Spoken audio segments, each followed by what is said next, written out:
Alright, hello everybody and welcome back to Stonecreek Stronghold Realms server. Today I would like to do a tour of all the various farms that we have set up. I'm going to start out with the farms at my original castle.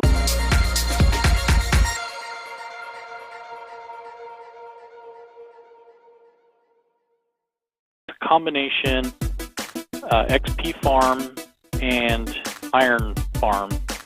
So what I did is, down here is the collection area, and then you come up the 30, I think it's 32 blocks for the initial spawn, and right here you got just layers and layers of spawn, mob spawn areas. What they do is they spawn on these platforms, and they got the little half slabs to prevent the spiders from spawning since they gum up the works. But any other mob will spawn, they'll randomly wander around, fall in the water stream pushes them into the center. They fall down, and then at the appropriate height, well, they all hit right here, and then if they happen to land perfectly in the center, the vines will slow them down, so they all fall the exact amount to, or they should all fall the exact amount to end up with pretty much a one-hit kill, or at least if they have armor, it'll be a lot easier to kill. Oh, that's a good little cross-section that is glitching out for you. So you can see it just goes all the way up to the top of the tower, which is at about X200 or so. But up on top here is where I built the iron farm. The iron farm is a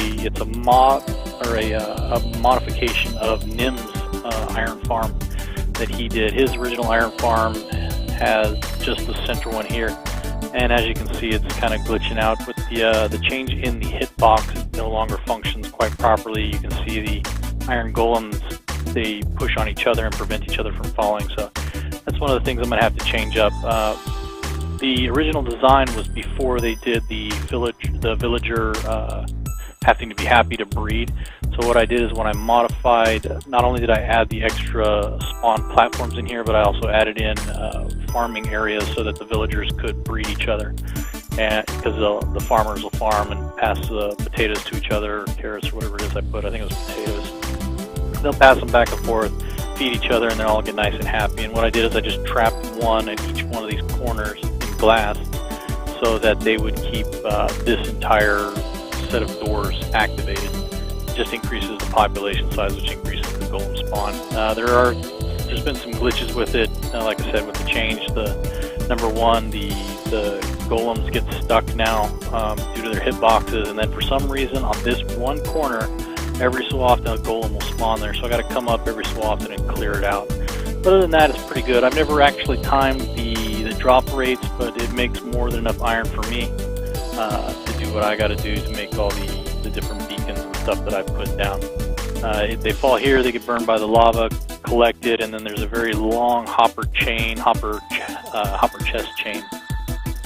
Saves on some of that iron if you do a hopper than a chest. Well, part of it's a hopper chest. I haven't gone back and replaced them all with chests, but it goes all the way down into the bottom of my castle, to the treasure vault, to the auto sorting area.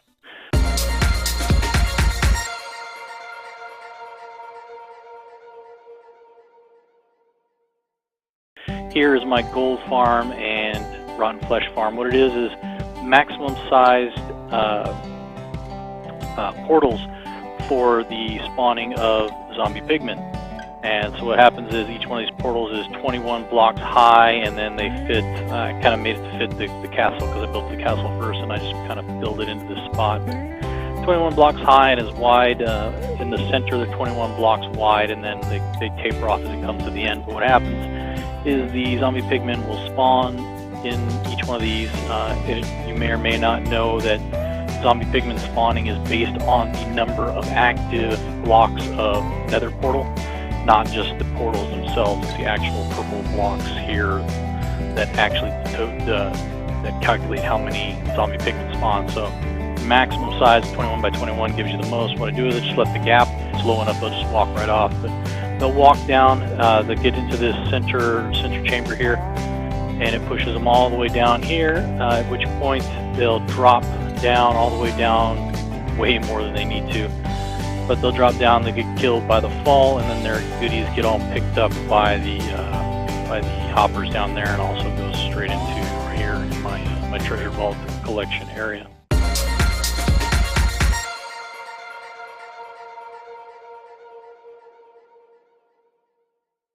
Over here is a pumpkin and melon farm. This is another one of Nim's Toots designs.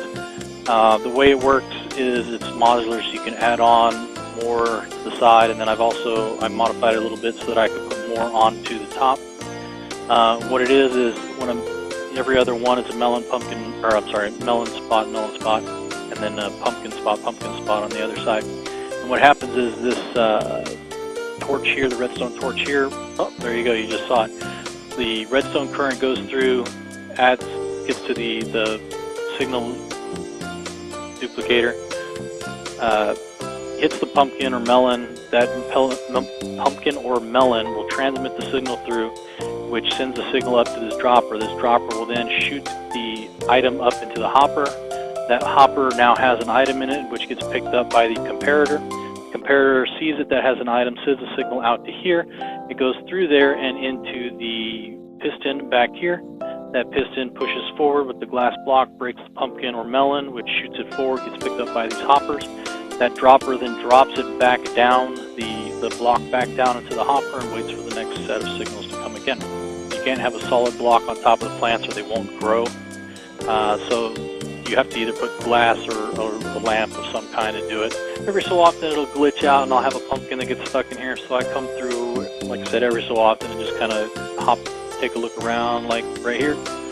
For some reason sometimes they get stuck and it doesn't, I don't know, just they grow in the middle of a timing pulse or something. So eventually I'll come through here and I'll clean those out. And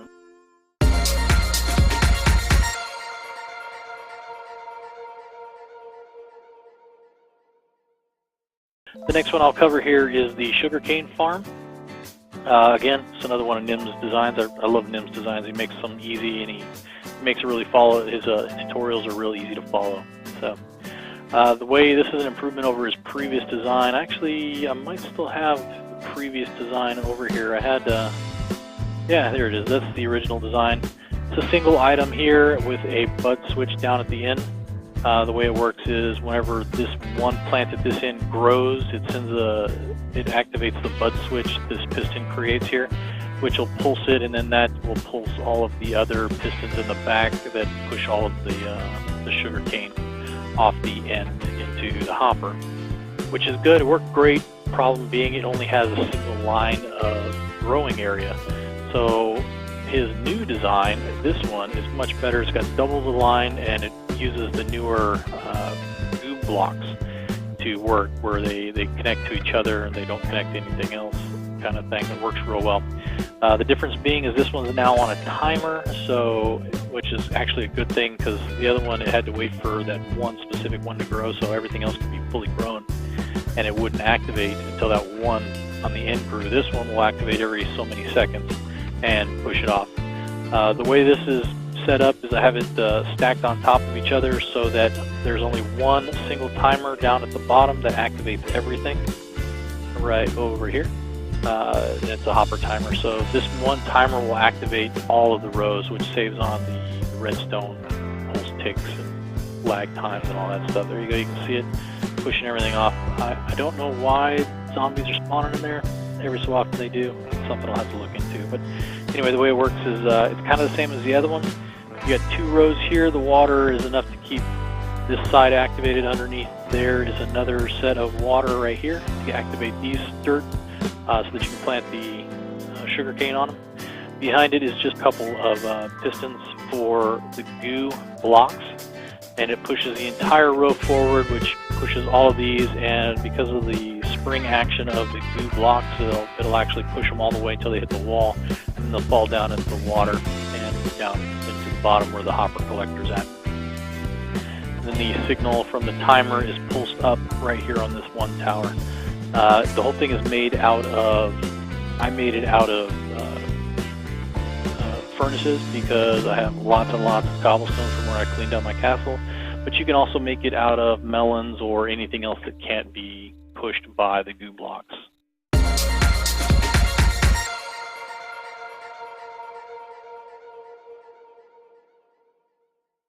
Go to the nether, and we will go over to the guardian farm.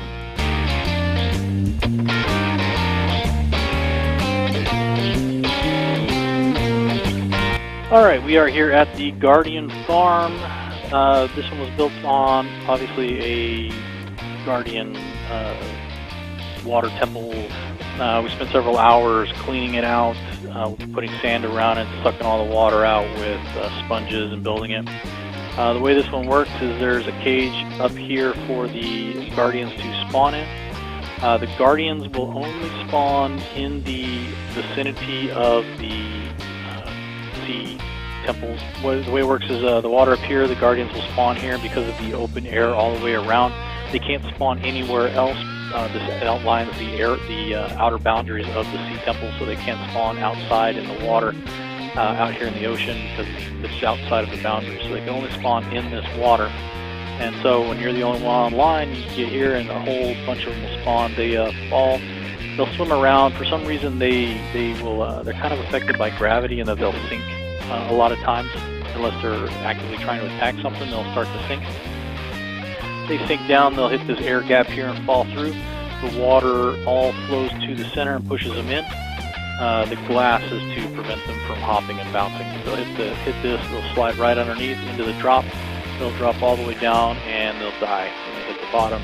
The hoppers will collect all their lovely goodies. It runs through a hopper chain down here that runs over to an item elevator here.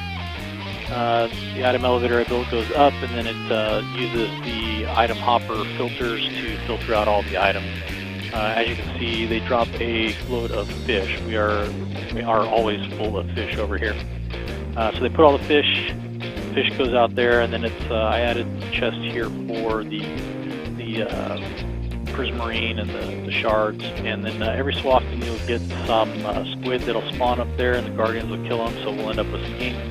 And these are the different blocks that you can make with their drops: the lanterns, the prismarine, and the other prismarine. And then over here, every so often, this is kind of an overflow chest, but rare drops or pufferfish and so on and so forth. But it's an overflow of the other fish as well. So every so often, I'm going to come in there and clean that out.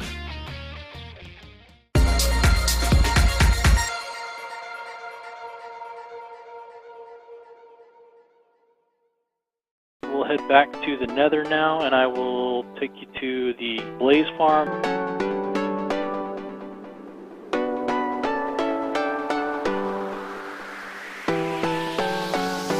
Alright, we are here at the Blaze Farm.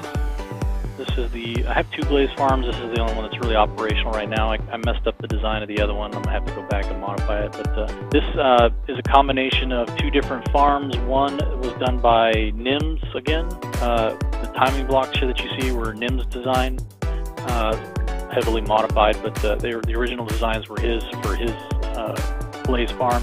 And then I used the kill mechanism here from another person, and I apologize, but I cannot remember the name of who I got it off of, but I'm sure you can find it on the internet if you search for Blaze Farms. I'll change back to game mode normal here, and you can see the way it works is pretty obvious. You got a Blaze spawn block right up top there. You're well within the, I think it's 15 blocks for spawning, so that thing is staying active all the time. The blazes will spawn, they'll float down to the bottom, because there's nothing to aggro them. They can't see you right now, and these trapdoors keep them blocked out from being able to see you. So they'll spawn, they'll spawn, they'll spawn. Alright, so they'll spawn up, and for the sake of time, I'm just going to show you. You come over here, and there's a hopper timer in the back, and what that does is it pushes it forward, opens the trapdoors, allowing them to fall through. The redstone blocks will suffocate them to a point of being a one-hit kill. And then you can come in here and just whack attack them. Now, Blaze Farms are awesome things to have, especially in vanilla Minecraft, because blazes give you not only double the experience, but blaze rods are an excellent source of fuel. You can throw them in your furnaces, and they cook. I don't have actual numbers, but based on what I've experimented with, they seem to cook just about as long as a can of lava will, and you can stack up to 64 of them, making them way more efficient than lava. You can fit a heck of a lot more blaze rods into a double chest than you can cans of lava. So for those super schmelters like I like to use, you can do a lot more with them. Now that we got a few more here, I'll give you another example.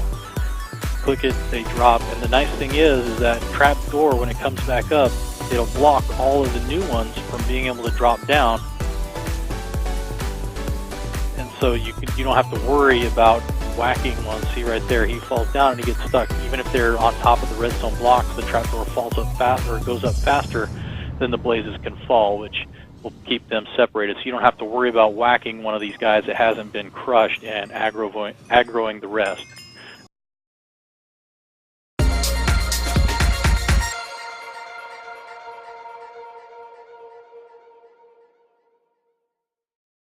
All right, now I'll take you over to the Wither farm.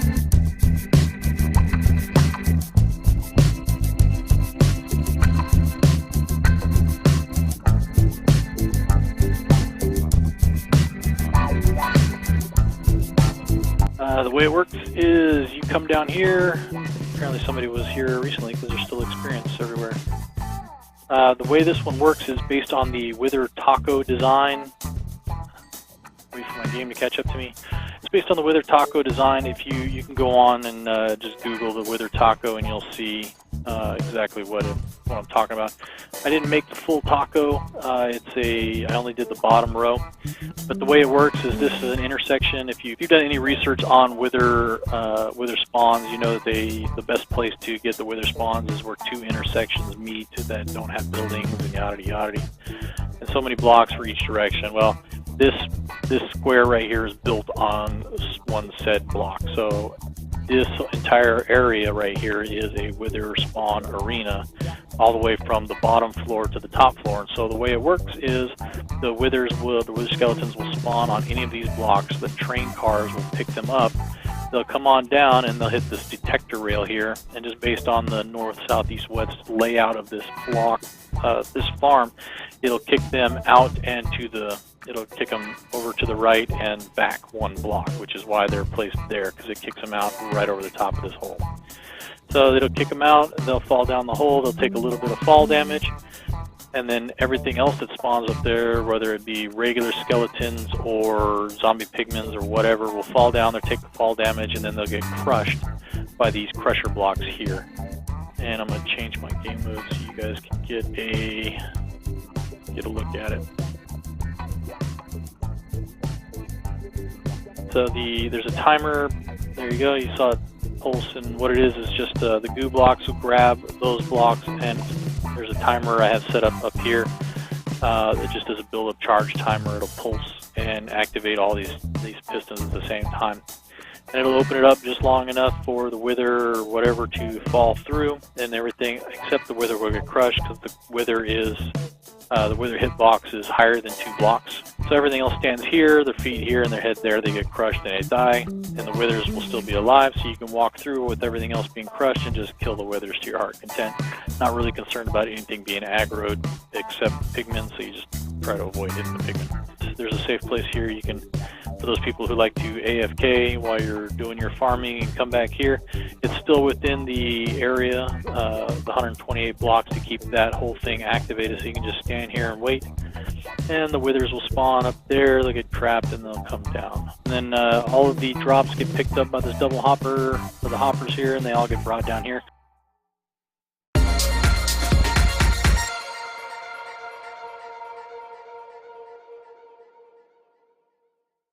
There is one more set of farms I want to show you. Let me go back to my castle. I have a cow farm, and I got the design, part of the design from somewhere on the internet, I don't remember where, and then I heavily modified it to make it completely AFK, as long as your wheat lasts, okay? So the way it works, you got to get a couple of the cows in there to begin with, and then you block off where this area is at. So you block this off like that, and then you breed them up so you have several in there. And the way it works is there's a dispenser back in there with water in it. So you hit this button, it activates the dispenser, the water starts flowing. Well, when the cows are in the water, they start bouncing up and down.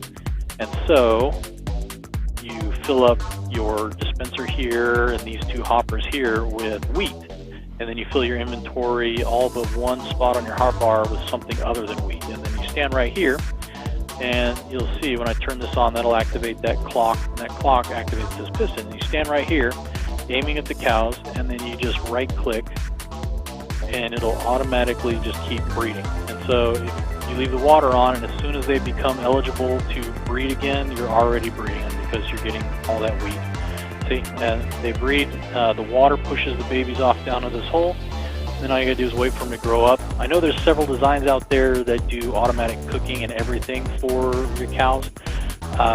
This design, when I originally made this design, it was back when you could sell beef, raw beef, to the villagers. I know they changed that in one of the recent updates. You can't do that anymore, but I'm hoping it'll come back. So I left the design as is. I'm gonna turn this off, so I don't have to pull up on wheat here. But I left the design as is so that if they do bring it back, I'll be able to start selling my raw beef again. So this is a great farm, breeds cows. You can do the same thing with sheep, but you cannot do it with pigs, unfortunately, or rabbits or anything like that. It only works with the mobs that are 2 blocks high with babies that are 1 block high because of the fall. So there's a piece of glass right back there that blocks the adults from falling off, and the sign there that blocks the water so that only the babies can get pushed off in there. But you wait for the babies to grow up, you hit this little piston here, or if you have no time, you can just hit the piston and leave it, and when they grow up, their heads will be in that box and they'll start suffocating. Then you end up with raw beef and a bunch of leather. The way I have the hopper set up is so that if you're full and all of your cows have been bred, the hoppers here will catch the wheat as it flies through your head, and then it puts it back down into this bottom dispenser, which will daisy chain it back up to the top every time you get the clock pulse. One thing to note though, if you decide you want to build one of these, you have to put the dispenser that's shooting your wheat to you at least 1 block above the hoppers. When I did the initial testing with this, I put the dispenser down here, and what happens is that hopper will pick it up before you can pick it up if it's that close. So it has to actually have time away from a hopper for you to grab it before the hoppers will. Yeah, so I think that's pretty much it. That's most, if not all, of the farms that I know about on here. Definitely all of them that I've built so far. As we get more, or some of the other guys want to give me tours of their farms, I will be happy to take you all for a tour of their farms. Until then, if you like the video or you want some more details about any of these farms, please just drop a comment and I will get back to you. If either I'll give you the answer that I know, or I will look up the original videos for whatever designs there were, and I will give them to you that way, so that you can go back to the originals and see where the ideas came from. Alright, with that being said, everybody, thanks for coming for the tour.